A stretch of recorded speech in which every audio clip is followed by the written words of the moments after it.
بکھر جائیں گے ہم کیا جب تماشا ختم ہوگا، میرے معبود آخر کب تماشا ختم ہوگا؟ چراغ حجرے درویش کی بجھتی ہوئی لو ہوا سے کہہ گئی ہے اب تماشا ختم ہوگا۔ سر بچپن میں عید کیسی ہوتی تھی؟ بچپن کی کوئی عید یاد ہے آپ کو؟ کیسی عید مناتے تھے بچپن میں؟ بچپن کے ساتھ ایک معصومیت کا تصور ہے، اوکے۔ اور سب ایک بے ساختہ چیزیں ہوتی ہیں۔ جب میں چھوٹا تھا تو میں عید کے انتظار میں رہتا تھا۔ ماضی کی اور اب کی عیدوں میں آپ کو کیا ڈیفرنس لگتا ہے؟ عیدگاہ جانے کا طریقہ ہوتا تھا، بزرگ جو تھے وہ ساتھ لے کے جاتے تھے؟ قبرستان لے جاتے تھے۔ اب کیا ہے کہ یعنی لباس کا تو اہتمام ہوتا ہے ابھی بھی، جی بالکل، اور کھانوں کا بھی اہتمام ہوتا ہے، مگر جو وہ للک اور ممکن ہے کیونکہ اب ہم بڑے ہو گئے ہیں تو ہمیں لگتا نہ ہو، 2 آنے 4 آنے کی عیدی بڑی سمجھی جاتی تھی۔ اب تو عیدی ہزاروں میں ملتی ہے بچوں کو، فار گرانٹیڈ ہوتی ہے، انہیں یہ کوئی اس کی جو چاہت نہیں ہے، ایکسائٹمنٹ اس کے ساتھ نہیں ہوتا۔ بچپن میں دوست ہوں گے بہت سارے، گھر میں اور بھی بہن بھائی ہوں گے، لیکن کبھی کسی کو محسوس ہوا تھا کہ اس میں کوئی شاعری کی حص ہے، ادب سے لگاؤ ہے، کتابوں سے لگاؤ ہے؟ ایک رسم ہوتی تھی بسم اللہ کی، جس میں لکھوایا جاتا تھا، مولوی صاحب شروع کراتے تھے پڑھنا۔ اچھا، پڑھنا۔ اس میں پہلی تصویر وہی ہے جس میں کوئی کتاب پڑھ رہا ہوں۔ آج کل کے شاعر ہیں زیادہ تر، جیسے خلیل الرحمن قمر صاحب بھی کہتے ہیں کہ شاعروں کو الہام ہوتے ہیں۔ میں تو نہیں سمجھتا ہوں، جب آپ بہت توجہ کرتے ہیں کسی چیز پر تو آپ کو ویسے خیالات آنے تو آپ کو وہ خیالات مرتکز ہو جاتی ہے۔ اوکے۔ میں چاہتا تھا کہ اللہ سبحانہ تعالیٰ مجھ کو اتنے پیسے دے دیں کہ میں جو کتاب خریدنا چاہوں وہ خرید سکوں، وہ میں کتاب خرید لوں۔ ہمیں یہ بتایا گیا کہ کامیاب آدمی وہ ہے جس کے پاس پیسہ ہے، کامیاب آدمی وہ نہیں ہے جو اپنی شرطوں پہ زندگی گزار رہا ہے۔ پیسہ طاقت ہو جاتا ہے، جس کے پاس طاقت ہے وہ پیسہ حاصل کرنا چاہتا ہے۔ بدگمانی میں کبھی گاہ خوش اندیشی میں کٹ گئی عمر مراسم کی کمی بیشی میں، ایک کتاب اور نئی آئی نئے خواب کے ساتھ، ایک دیا اور جلا حجرہ درویشی میں۔ السلام علیکم۔ دنیا بھر میں دیکھنے اور سننے والوں کو ہماری طرف سے بہت بہت عید مبارک۔ یقیناً آپ اپنے پیاروں کے ساتھ عید انجوائے کر رہے ہوں گے، تو آپ کی عید کا مزہ دوبالا کرنے کے لیے ہم آپ کو کچھ ایسی شخصیات سے آج ملوائیں گے۔ آپ کا بھی شاید بچپن کسی کی یاد تازہ ہوگی، کسی کی جوانی کی یاد تازہ ہوگی۔ تو ویسے ہم اکثر سیاستدانوں سے پورا سال گفتگو کر رہے ہوتے ہیں کہ خبروں میں یہ ہو گیا، سیاست میں یہ ہو گیا، سیاست کا پارا بڑا ہائی ہو گیا، لیکن عید کی مناسبت سے آج ہمارے ساتھ موجود ہیں ممتاز شاعر جو کسی تعارف کے محتاج نہیں ہے، افتخار عارف صاحب۔ اگر میں ان کا تعارف کراؤں اور شاید وقت کم پڑ جائے، ان کے پاس بہت اعزازات ہیں، ان کی شاعری سے علاوہ بھی بہت ایوارڈز ان کو مل چکے ہیں۔ السلام علیکم سر۔ سر آپ کو بہت بہت عید مبارک۔ بہت آپ کو بھی عید مبارک۔ ہمارے لیے بڑے آنر کی بات ہے کہ آپ نے ہمیں ٹائم دیا۔ دیکھیے بیٹے، میں تو ٹی وی سے کیونکہ وابستگی میری رہی ہے شروع سے، تو ٹی وی سے جب کوئی مجھے دعوت ملتی ہے تو میں کتنی بھی مصروفیت ہو یا طبیعت کیسی بھی ہو، مگر میں ضرور شریک ہوتا ہوں۔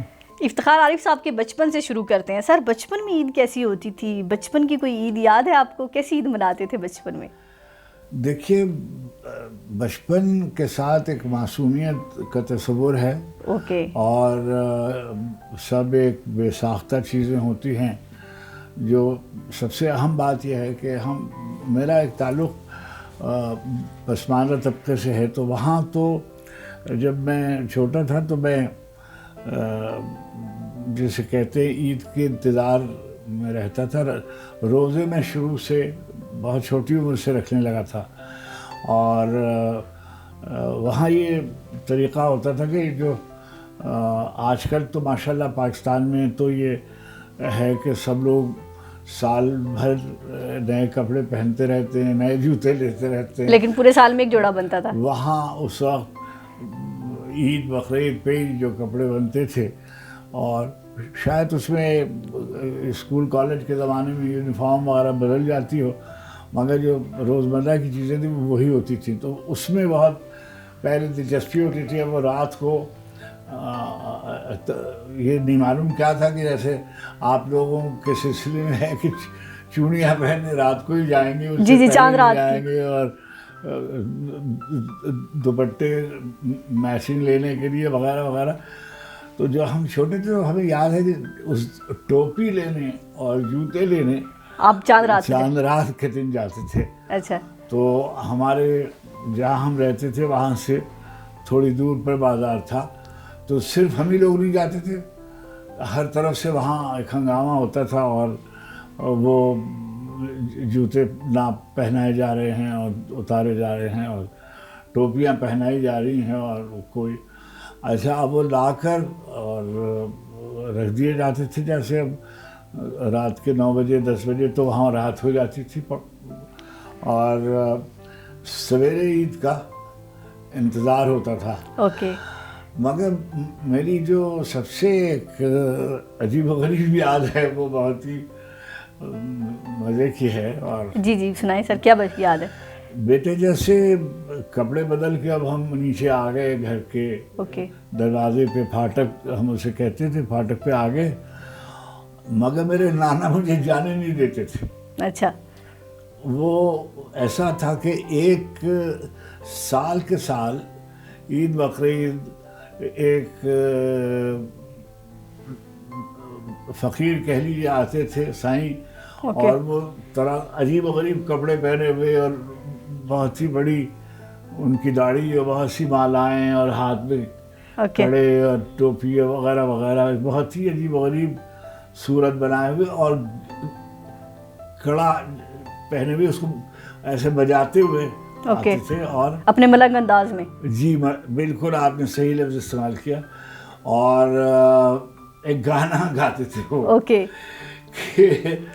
جا تو, اچھا اب مجھے کیونکہ شعر ویر کی تو سمجھ نہیں تھی, مگر میں خود بھی بیل بازی وغیرہ کی وجہ سے شعر ویر یاد کرتا تھا, تو مجھے بڑی حیرت ہوتی تھی اور غصہ بھی آتا تھا کہ عید کے دن وہ یہ کیوں گاتے ہیں. تو میں نے کئی دفعہ پوچھا بابا سے, تو انہوں نے ہمیں بتایا نہیں کہ جا تو لاپرواہ ہے مولا, تجھ کو پرواہ ہی نہیں, مرنے والا مر گیا تو نے تو پوچھا بھی نہیں وغیرہ. اب میں بابا سے کہتا کہ بابا یہ وہ خاموش ہو جاتا. ہماری نانی کا انتقال ہو گیا, میں نے انہیں نہیں دیکھا, مگر میرے نانا نے شادی نہیں کی اور ساری زندگی انہوں نے میری والدہ کو بھی پالا, اور پھر جب میں بڑا ہوا تو مجھے, اب ہم عیدگاہ جاتے تھے.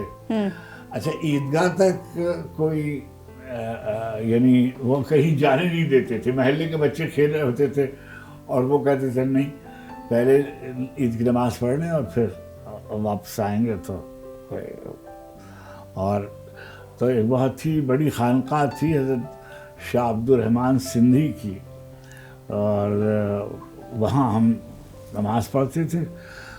اور بڑی میں نے اس زمانے میں کوشش کی کہ آپ یہ جو عید کی نماز ہوتی ہے نا, اب تو لوگوں کو یاد ہو گئی ہوگی, عمر کے اس مرحلے میں یاد ہو جاتی. جی اس میں زیادہ تکبیریں ہوتی تھیں. جی تو کبھی ہاتھ باندھ رہے ہیں, کبھی کھول رہے ہیں, تو ان کے بچپن کی یادیں. جی ہاں. اچھا سر, یہ بتائیے کہ ماضی کی اور اب کی عیدوں میں آپ کو کیا ڈفرینس لگتا ہے, کیونکہ آپ نے اتنی ایک زندگی گزاری ہے, جوانی بچپن, کیا مطلب اب لوگ اتنی چاہت سے عید مناتے ہیں, یا پہلے زمانے میں لوگوں کو عید کی چاہت ہوتی تھی, اپنوں سے ملنے کی چاہت ہوتی تھی, دروازہ بجا کے ایک دوسرے کے گھر میٹھا دینا, عیدی دینا, تحائف دینا, تو یہ رسم و رواج ابھی بھی آپ کو کہیں نظر آتے ہیں؟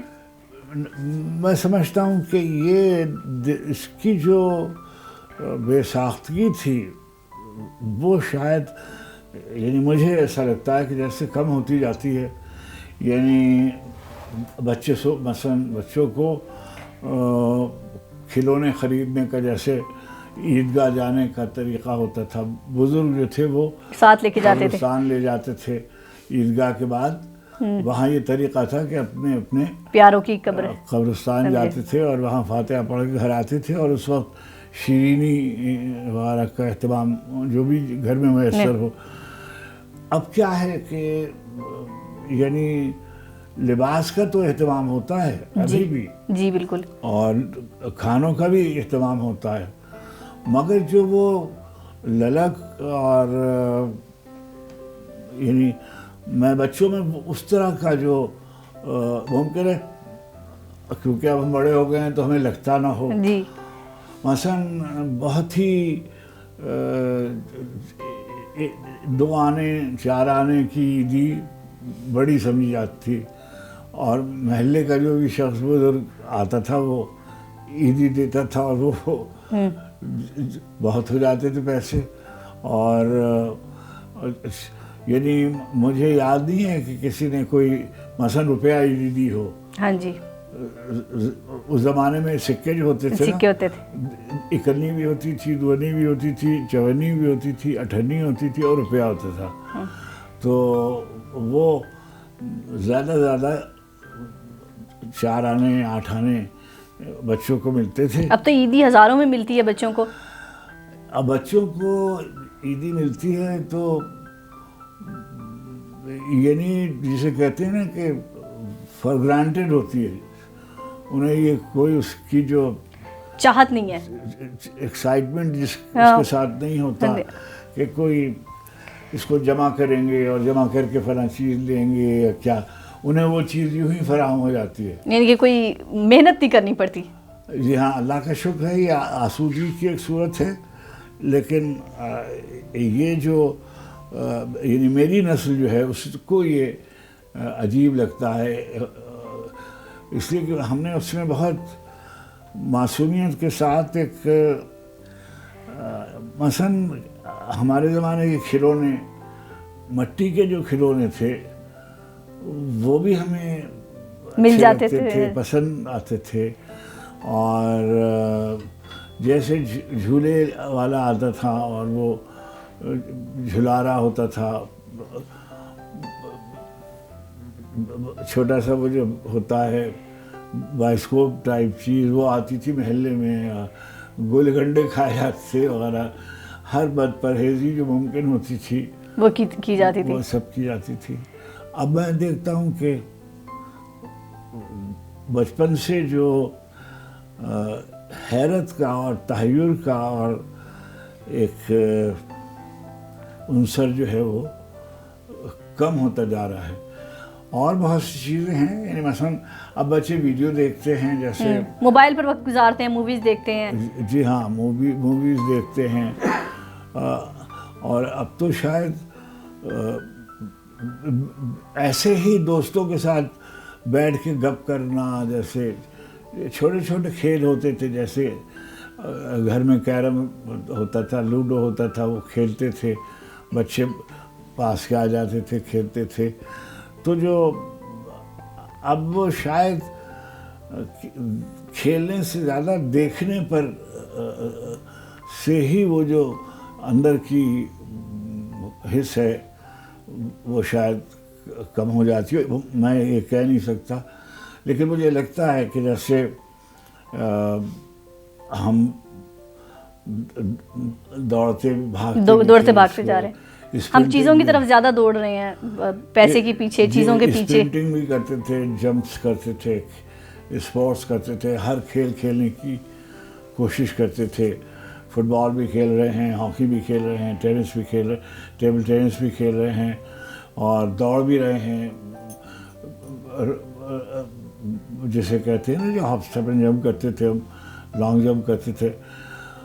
اب میں دیکھتا ہوں اس طرح کا ایکسائٹمنٹ نہیں ہے. اچھا، اس میں صحت کا عنصر ہوتا تھا کہ لیکن وہ اس لیے نہیں جاتے تھے کہ اس میں جیسے ایکسرسائز کرنے جا رہے ہیں، جم جا رہے ہیں.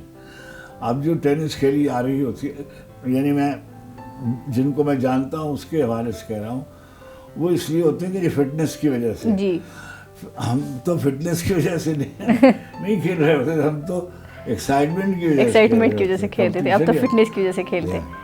افتخار عارف صاحب، آپ کا بچپن میں دوست ہوں گے بہت سارے، گھر میں اور بھی بہن بھائی ہوں گے، لیکن کبھی کسی کو محسوس ہوا تھا کہ اس میں کوئی شاعری کی حص ہے، ادب سے لگاؤ ہے، کتابوں سے لگاؤ ہے، یا یہ کیسے خیال آ گیا ایک دم بیٹھے بیٹھے یہ کوئی آپ کے کوئی آئیڈیل تھے؟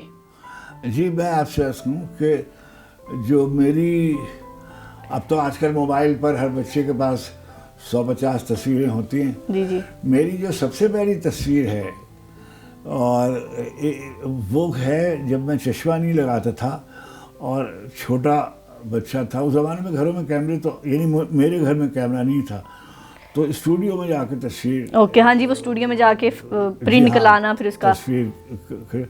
تو پہلی تصویر جو مجھ کو ایک تو بچپن کی یاد ہے جو مس ہو گئی ہے، اوکے جس میں بیٹھا ہوں اور میری والدہ بیٹھی ہوئی ہیں، میرے نانا بیٹھے ہوئے ہیں اور محلے کے لوگ بیٹھے ہوئے ہیں، اور جو ایک رسم ہوتی تھی بسم اللہ کی جس میں لکھوایا جاتا تھا. مولوی صاحب شروع کراتے تھے پڑھنا. اچھا پڑھنا. تو وہ تختی پر اچھا بسم اللہ سے سٹارٹ کراتے تھے. اس کو تقریب کو بسم اللہ کہتے تھے. اوکے. تو وہ اس کو بہت ہی سیلیبریٹ کیا جاتا تھا. اوکے. اور مجھے یہ یاد ہے کہ میں نے وہ تصویر دیکھی تھی. اوکے. اور میری والدہ کے پاس تھی وہ تصویر. وہ پھر میں لے کر بھی آیا لیکن وہ کہیں اب مجھ کو ملتی نہیں. ممکن ہے میرے کسی دوست کے پاس ہو. اوکے. تو اس میں میری مرحومہ بہن بھی بیٹھی ہوئی ہیں، میں بھی ہوں، اور بہت چھوٹی.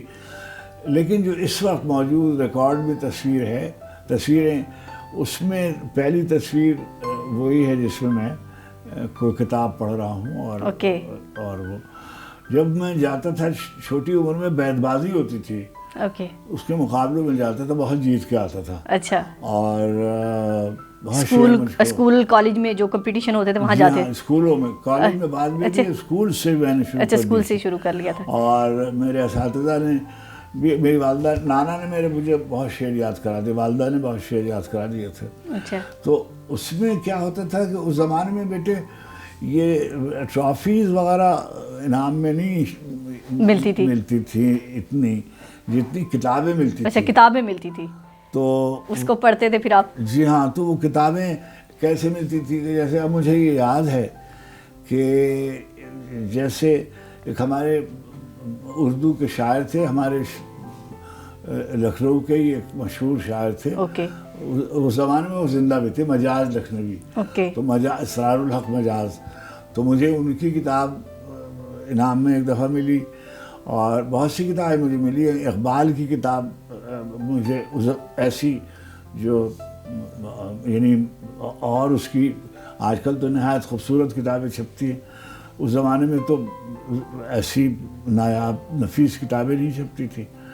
تو میں نے یہ کیا ہوا تھا کہ میرے گھر میں کوئی الماری اس طرح کی تو تھی نہیں، جو گھر کی دیواروں میں بھی الماریاں بنی ہوئی ہوتی تھی.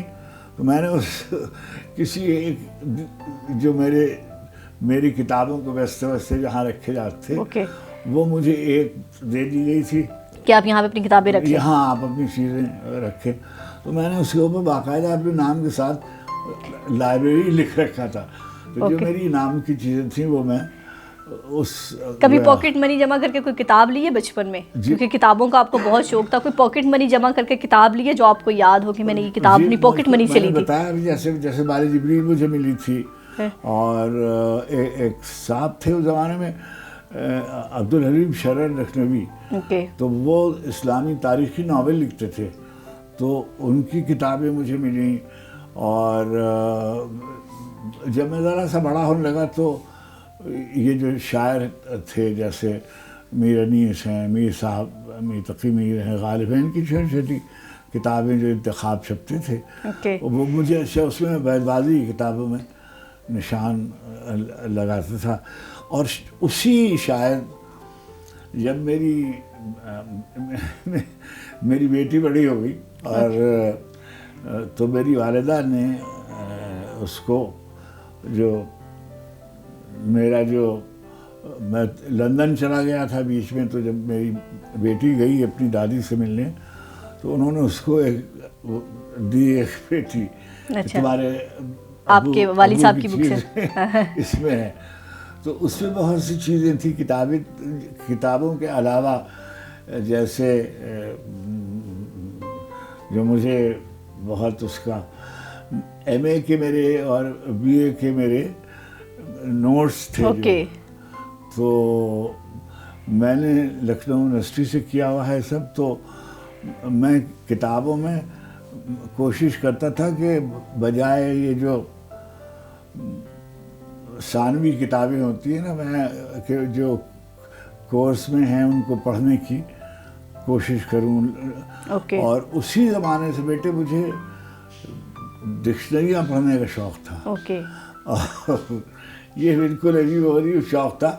میرے نانا مرحوم جو تھے انہوں نے مجھے اس زمانے میں جیسے اولڈ بکس ہوتی ہیں نا ایسے ردی بکتی تھی. اوکے. ردی میں تول کے پرانی کتابیں اللہ معاف کرے. اتنی غربت آ گئی تھی وہاں, اور پاکستان بننے کے بعد جو پڑھے لکھے لوگ تھے وہ اپنی لائبریریاں وغیرہ چھوڑ چھاڑ کے سب یہاں چلے آئے تھے. تو ان کی لائبریریاں جسے کہتے ہیں کوڑیوں کے مول بکی, اور وہ ردی میں بکی. تو وہ مجھے یاد ہے کہ طلسم و شبہ کی ایک جلد آ گئی تھی, اور ایک اس کو میں غلط پڑھتا تھا. نول کشور کی ایک فارسی کی لغت تھی, اس کا نام تھا لغت کشوری. میں اس کو کشوری پڑھتا تھا اور اس سے میں فارسی کے لفظ سیکھتا تھا. چنانچہ یہاں بھی میرے پاس بہت کتابیں جو لغت پڑھنے کا شوق. اس سے کیا ہوا کہ یعنی ذخیرہ الفاظ بڑھا, اور شاعری میں لفظ کی بہت اہمیت ہے اور صحیح تلفظ کی. اور اچھا, آپ کی بات کاٹ رہی ہوں سر. آج کل کے شاعر ہیں زیادہ تر, جیسے خلیل الرحمان قمر صاحب بھی کہتے ہیں کہ شاعروں کو الہام ہوتے ہیں. واقعی شاعروں کو الہام ہوتے ہیں؟ یہ میں آپ سے, کیونکہ آپ کا تو تجربہ زیادہ ہے آپ کی ساری زندگی سے, تو واقعی کبھی سر الہام ہوتے ہیں؟ دیکھیے یہ لفظ تو ایسے ہی ہم استعمال کر لیتے ہیں کہ مطلب میں تو نہیں سمجھتا ہوں. یہ ضرور ہے کہ جب آپ بہت توجہ کرتے ہیں کسی چیز پر تو آپ کو ویسے خیالات آنے تو آپ کو وہ خیالات مرتکز ہو جاتی ہے. اوکے. آپ کا انہماک, آپ کی توجہ, آپ کی نیت, آپ کی توفیق آپ کو اللہ دیتا ہے پھر, اور پھر آپ لکھنے کی طرف آ جاتے ہیں. بعض لوگ ایسے ان کی شدت ان کے ہاں اتنی ہوتی ہے, اتنا وفور ہوتا ہے, جیسے اقبال تھے, جیسے میر انیس تھے, جیسے ان کی انٹینسٹی اتنی ہوتی تھی, اتنی قوت سے شعر لکھتے تھے کہ وہ ان سے جیسے کہتے ہیں قلم بند کرنے میں دشواری ہوتی تھی. اوکے. تو یہ تجربے ہوتے ہیں مختلف شاعروں کے. میں اپنے بارے میں کہہ سکتا ہوں کہ ایسا بھی ہوا ہے, لیکن میں نے کبھی شعر جو بھی لکھا تھوڑا بہت لکھا, لیکن میں یہ کہوں کہ میں نے اس وقت تک نہیں لکھا جب تک میرے دل پر میں مجبور نہیں ہو گیا اچھا کہ مجھے لکھ دینا چاہیے, کہ مجھے لکھنا چاہیے. اور کوئی خیال آتا ہے, کبھی کوئی لہن آتا ہے, کبھی کوئی آہنگ آتا ہے, کبھی کوئی لفظ آپ سے شعر لکھوا دیتا ہے, کوئی واقعہ آپ سے شعر لکھوا دیتا ہے. کوئی سر کوئی ابھی تک یادگار واقعہ پاکستان کے حالات کے مطابق, کبھی کوئی ایسا واقعہ ہو جو آپ کو ہٹ کیا ہو اور آپ کے دل نے کہا ہو کہ یہ مجھے لکھ دینا چاہیے؟ دیکھیے ایسے ہے کہ کون سا خیال کس وقت شعر بن جائے آپ کو نہیں معلوم. اوکے. میرا ایک بہت ہی عجیب و غریب ایک واقعہ ہے کہ میں ٹی وی میں کام کرتا تھا, تو اوکے اس زمانے میں اس کو او بی کہتے تھے نا, ہابی, جو باہر وینز ہوتی تھی.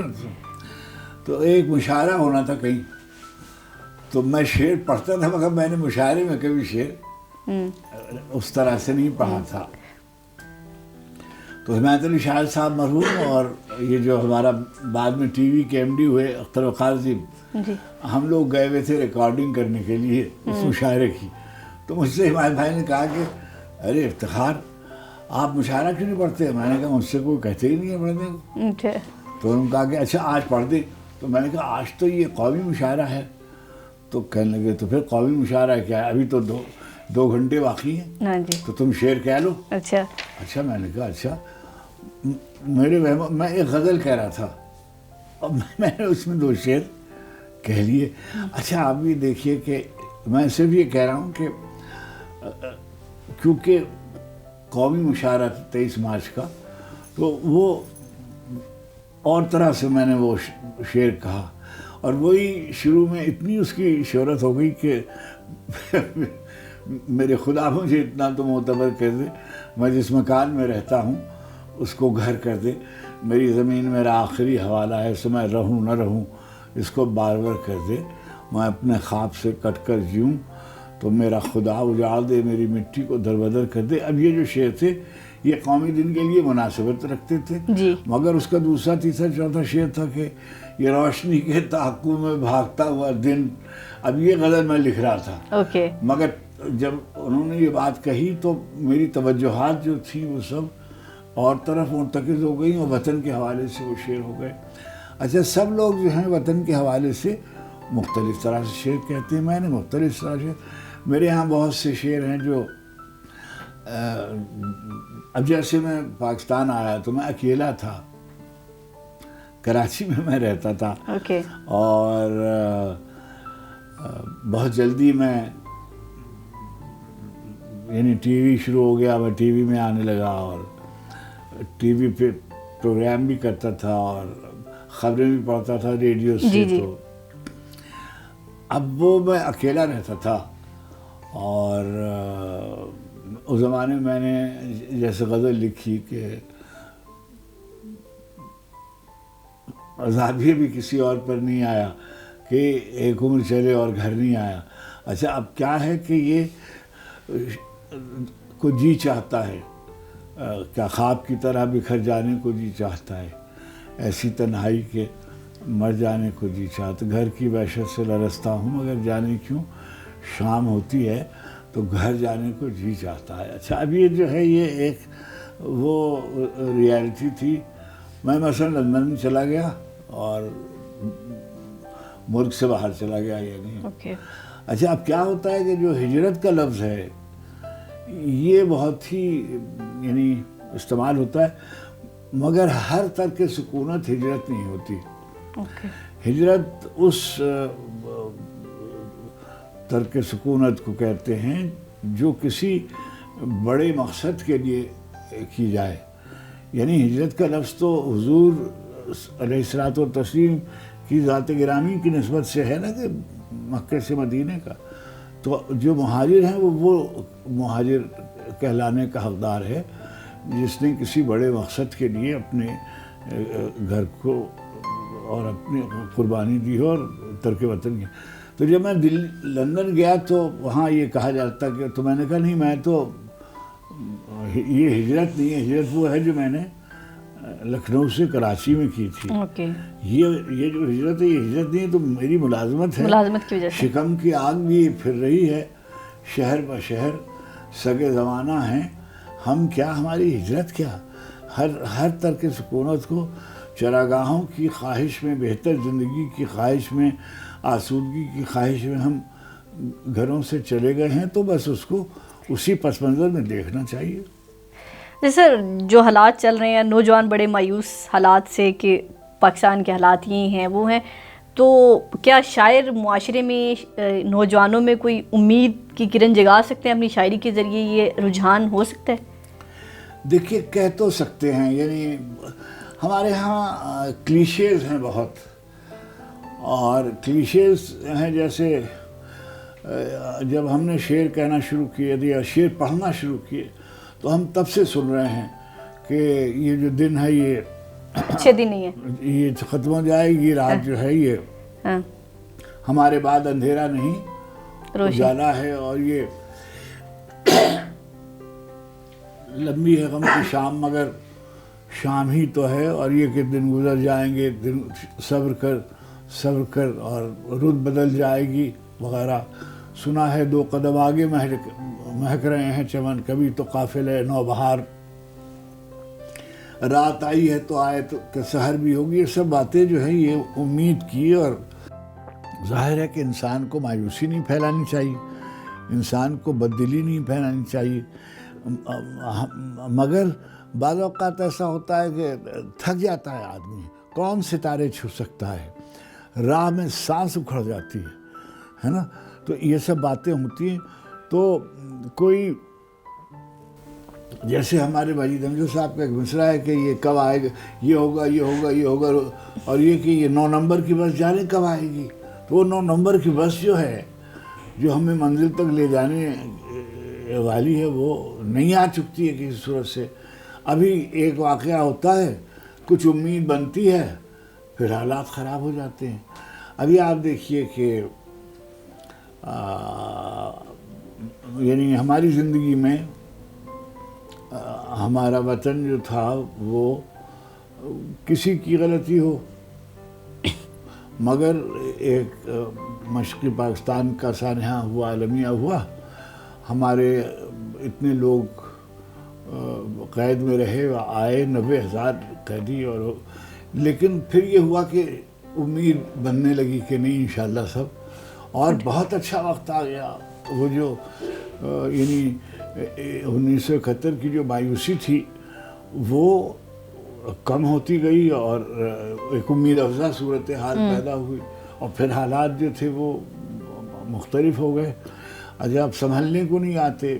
ہمارے اتنے برس 70 برس 75 برس ہونے آئے ہیں، جمہوری دور آتا ہے، آمریت کا دور آتا ہے اور حالات ٹھیک ہوتے ہیں. اچھا پھر یہ ہے کہ دنیا کے جو حالات ہیں وہ اب آپ اس سے بے تعلق تو نہیں ہو سکتے.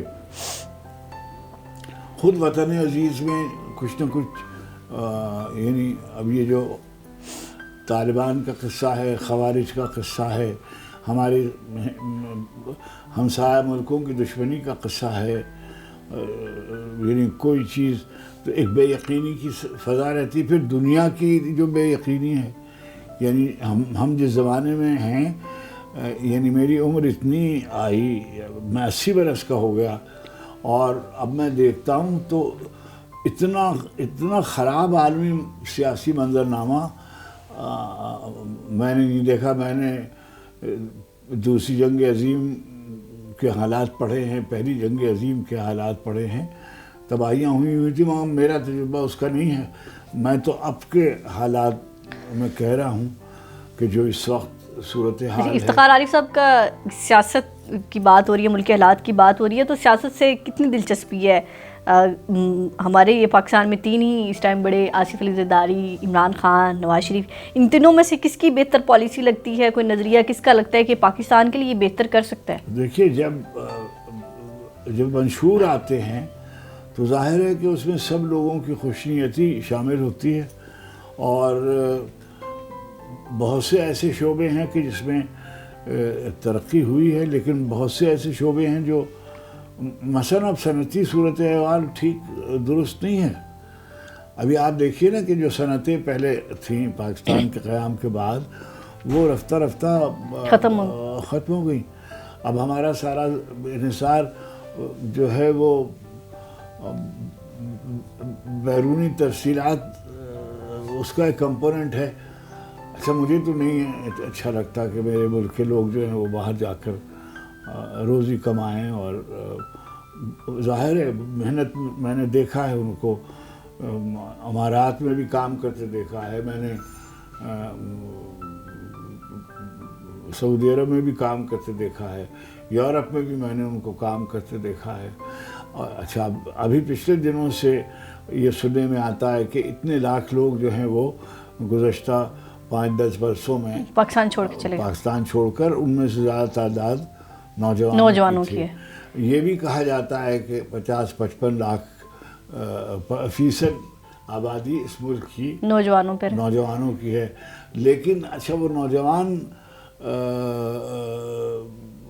وہ مواقع میں اثر نہیں ہے جس میں وہ ایکسل کر سکیں، جس میں اپنے آپ کو سیٹ کر سکیں، کریئر بنا سکیں، کوئی کہیں جا سکیں، کوئی کہ بھائی اس والی فیلڈ میں جا سکتے ہیں. وہ اچھا پھر یہ کہ آپ دیکھیے دوسری طرف، یعنی میں تو کوئی سیاسی آدمی نہیں ہوں، مگر میں یہ کہتا ہوں کہ جو آب و ہوا ہوتی ہے وہ انسان پر اثر انداز ہوتی ہے. موسم سرد ہوتا ہے، ہم اپنا لباس تبدیل کرتے ہیں، اسی مناسبت سے بدل لیتے ہیں. ابھی سردی ہے، ابھی گرمی ہے. اچھا بالکل سیاسی موسم بھی جو ہے وہ بھی اثر انداز ہوتا ہے. بالکل. اچھا پھر عالمی سیاسی موسم بھی اثر، جیسے عالمی ماحولیات کا اثر ہوتا ہے، کلائمیٹ چینج ہوتا ہے، وہ ساری دنیا پہ اثر انداز، ساری دنیا اس پہ اثر انداز ہوتی ہے. تو ویسے ہی عالمی سیاست کے اثرات، ابھی تیل کے مسائل پیدا ہو گئے ایران اور یعنی یہ جو امریکہ اسرائیل کا جو انویژن ہے ایران کا، پوری صورتحال جو ہے عرب ملکوں میں، لیبیا گیا، عراق گیا، تیونس گیا، شام گیا، جی غزہ میں جو ہو رہا ہے وہ آپ کے سامنے ہے، اور یہ سب دیکھ رہے ہیں۔ یہ وہ لوگ ہیں جو ترقی یافتہ، روشن خیال، صاحبان علم، صاحبان مقدرت لوگ ہیں۔ لیکن آپ کو پاکستان کے لیڈرشپ میں سے کون لگتا ہے کہ ان مسائل سے نکال سکتا ہے، ان تینوں میں سے؟ نواز شریف میں سے، آصف علی زرداری میں سے، عمران خان میں سے، تینوں؟ دیکھیے میں صرف آپ سے یہ کہوں کہ جو میں اپنے حوالے سے جب تک میں کام کرتا تھا، میں نے دیکھا کہ جو بھٹو صاحب کا زمانہ تھا وہ پہلا، اچھا بعد والوں کو تو کام ہی نہیں کرنے دیا گیا، جو آئے بھی، یعنی بیوی آئیں اور نواز شریف صاحب آئے، ان کو کام ہی نہیں کرنے دیا گیا۔ تو جب تک کوئی چیز، کوئی تسلسل ہونا، جب کام کوئی 5 سال کوئی اسٹیبلٹی ہوگی، کوئی جمہوریت کے عمل کے تسلسل ہی میں اس ملک کی بقا ہے۔ اگر صحیح معنی میں وہی ادارے کام نہیں کریں گے اور تو کیسے ہوگا؟ اچھا دیکھیے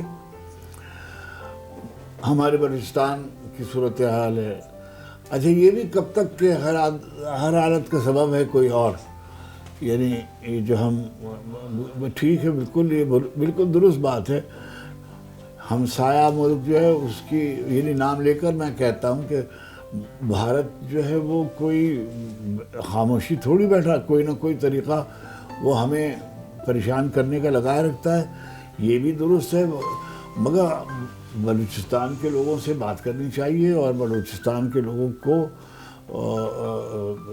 ہمارے جو مقتدر لوگ ہیں ان کے مسئلے حل کرنے چاہیے۔ وہ ہم ہیں نا، مطلب یہ ان کا ملک ہے، یعنی آپ کا ملک تو نہیں ہے، یہ کسی ایک شخص کا تو نہیں، ہم سب کا ملک ہے، کسی ایک ملک کا، کسی ایک ادارے کا نہیں ہے، وہ اس ملک کے لوگ ہیں، یہ ملک ان کا ہے۔ آپ ان کی مرضی اور ان کی منشا دریافت کریں، ان کے مسائل حل کریں، اور میں کوئی اب مثلا یہ دیکھیے خیبر پختونخوا کا جو ہے، جی اب کوئی روزانہ کوئی نہ کوئی بات ہو جاتی ہے، کہیں نہ کہیں کوئی نہ کوئی واقعہ ہو جاتا ہے۔ اب یہ گروپس ہیں نا، یہ کوئی بین الاقوامی، اچھا اب اس کے سیاسی مضمرات بھی ہیں کہ جو بھی اب مثلا افغانستان کا قصہ ہے آپ کے سامنے ہے، سب جان رہے ہیں کہ افغانستان جو ہے یہ ہم نے بہت اپنے وسائل ان کو ہم نے ان کے لیے کھلی باہوں سے ان کا خیر مقدم کیا، ان کو اپنے ہاں ٹھہرایا، میزبانی کا حق ادا کیا، ہمارے شہروں میں آزادی کے ساتھ رہتے ہیں، بستے ہیں، لیکن ظاہر ہے کہ ان کو وہ زبان نہیں بولنی چاہیے اور وہ کام نہیں کرنے چاہیے جو دشمنوں کی شے پہ کیے جاتے ہیں۔ اگر ان سے کہا جاتا ہے کہ بھئی آپ ان لوگوں کی حوصلہ افزائی نہ کریں اور ان لوگوں کو پناہ نہ دیں جو لوگ ہمارے ملک کے امن و امان کے در پہ ہیں، تو اس میں کون سی ایسی بات ہے جو ہمیں نہیں کہنی چاہیے؟ یہ تو آپ کو خود سوچنا چاہیے کہ بھئی اور آپ جان رہے ہیں کہ یہ ہو رہا، ساری دنیا یہ بات جان رہی ہے کہ جو یہ لوگ کون ہیں اور کہاں سے آتے ہیں۔ تو یہ آسان کام نہیں ہے یہ سب، مگر اس کا ایک ہی حل ہے، اور وہ ہے جمہوری لوگوں کو ہر مسئلہ بات چیت سے ہی طے ہوگا۔ سر لیکن ہمارے ہاں یہ بھی تو کہتے ہیں کہ جو بھی حکومت آتی ہے وہ کہتے ہیں کہ ہم جیتے تھے، یہ ہمیں آنے نہیں دیا، جو ہارے ہوئے ہیں ان کو آنے دے دیا۔ اب بھی یہی مسئلہ ہے کہ عمران خان صاحب کہتے ہیں کہ ہم جیتے تھے تو ان کو بٹھا دیا ہے، فارم 45 اور فارم 47 آ گیا، پہلے RTS آ گیا تھا، تو جمہوریت کیسے رہے گی؟ ہاں نہیں، اب یہ دیکھیے یہ ایشو ہے بالکل، لیکن یہ جو بے یقینی کی صورتحال ہے، اس میں تمام ادارے جو ہیں، یعنی مقننہ بھی اور فوج بھی اور پارلیمنٹ بھی اور